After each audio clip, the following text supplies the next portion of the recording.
this concept that we call cover and move, which is teamwork, right? We're working together as a team. You and I are trying to move across the street under fire.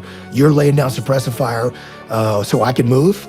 And then when I get across the street, I lay down suppressive fire so that you can move. Like we're covering and moving, we're leapfrogging, we're mutually supporting one another.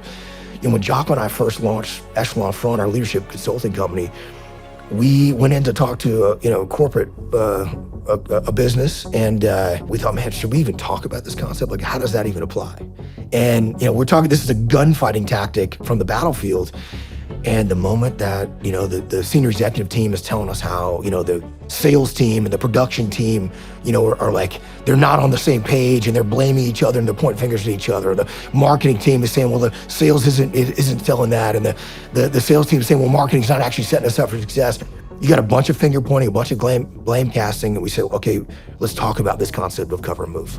And they said, hey, that's exactly what I need you to teach to my team. And so it's really just the recognition that it's not about you, it's about the overall team and the overall mission. And that applies to your family. I mean, when you see your wife, or your spouse that's like struggling or frustrated with the kids or something that's going on the home front, and you can say, hey, okay, those school applications are taking a long time and you got a bunch of stuff on your plate. Why don't you let me just take that off your plate? I'll take that, I'll run with it. That's cover and move in action. You can actually, you're working together as a team, mutually supporting one another in order to accomplish a mission and win. If you can't actually get along with people and work alongside and build a friendly coalition so you guys can actually cover and move for each other, mutually support one another so that the team can win. And when you get people to start to think about leadership like that and they realize like, oh, they're looking at this little tactical victory of like, I'm trying to get the best of this person. I'm gonna demand that I get the resources from them, and that's what winning looks like. And it's really the opposite, right? If I care about the team, like, I should be in there lobbying for you to get the resources. Like, hey, you know what?